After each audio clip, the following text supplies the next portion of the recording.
Isa pa. Testingin natin. Kakamayin natin. Oh, ayun. O, diba? Okay mga ka-immortal. Tuturuan ko kayo ngayon kung paano ang tamang pag-valve clearance. Tune-up ang tawag nila, pero ang tamang word is valve clearance. Yun yung pagbigay ng gap dun sa top head nito. Unang-una sa lahat, pag may masyado yung makina, palamigin muna para hindi kayo masaktan. Iba kasi, tsaka naka-expand yung metal pag mainit. Yan, bubuksan na natin. Tsaka pala mga ka-immortal, yung tornilyo nito, tamang higpit lang. Tansya ko mga ano lang, siguro mga 12 foot-pounds of torque lang bawat tornilyo. Mga ganun lang. Pag sumobra kasi hindi tatagal yung mga tornilyo at saka yung head. Malulost thread. Mamaya kakamayin na naman natin to. Para maraming bashers. Para masaya.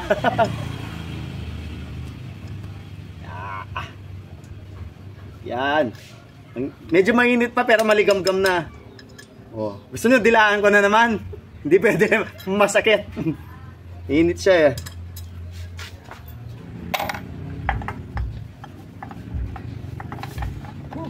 Init. Ay! Baka makita nila. Yan. Okay, ito na. Tapos kukunin natin yung top dead center.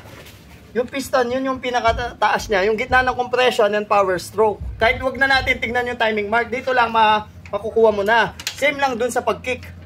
Ito siya, yung pinakamatigas, ito yung compression. Pasisingawin mo ang gangop. Ayun, naka-timing na yun. Ibig sabihin yung piston, nasa taas na. Sa mga veterano na, yung pang sukat nila is feeling gauge. Aalugin nilang ganun, malalaman na nila kung tama na yung pansukat.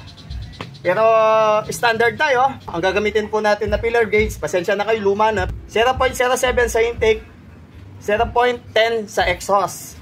Ididiin nyo po rito sa may lapit mo pa. Sa may push rod. Tapos para magsisaw siyang gano'n, magle-lever siya. Ay, mainit pa siya. Maligamgam. Op.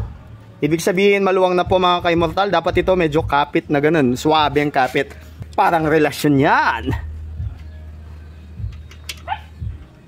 Ya.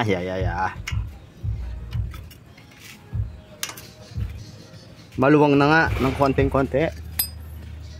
Okay. O ito na yung ano pasensya na kayo, walang marka pero legit to. 0.10 ito. Ayan medyo may kapit na siya. Okay, may init pa rin konti. O ito na yan. Ito na.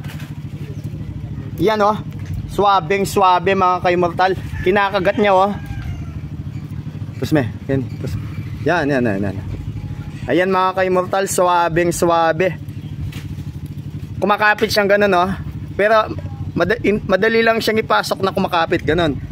Ganun din sa intake. Ganun din ang procedure. Una, ididiin dito. Tapos i-slice. Aray ko, minute. O yung intake, konting-konti lang. Nako, ayaw pumasok ng tools natin. Kung ayaw pumasok, gagamitan na lang natin ito. Tsaka long nose. Yan, tsaka long nose. Itong tools kasi natin tumatama dun sa chassis. Kaya ito na lang.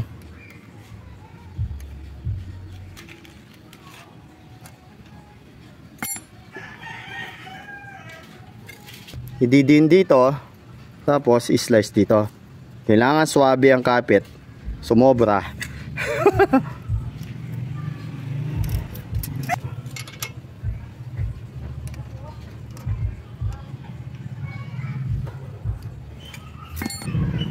Okay.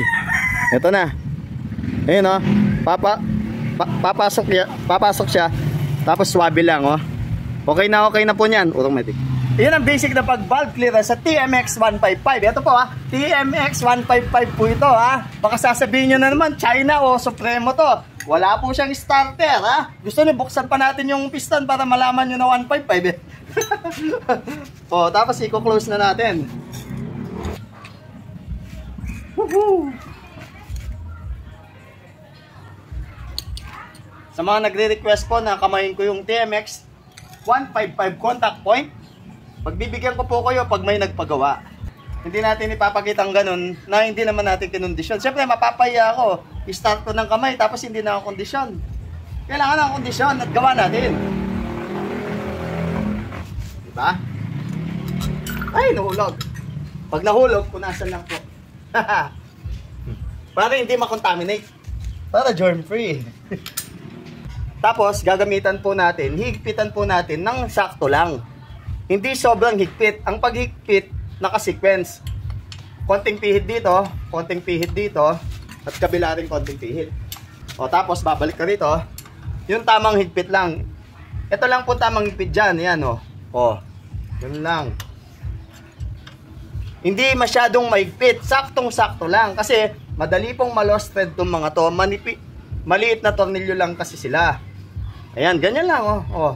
Hindi na makakawala yan, hindi na tatagas yan. Basta lapat po yung goma niya, hindi na tatagas to.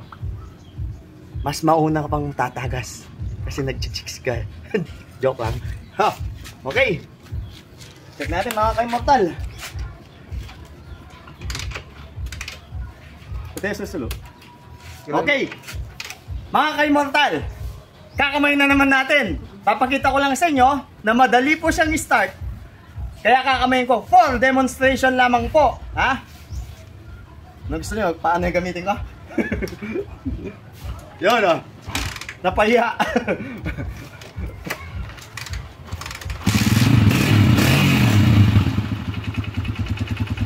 Hindi na talagang mas bila.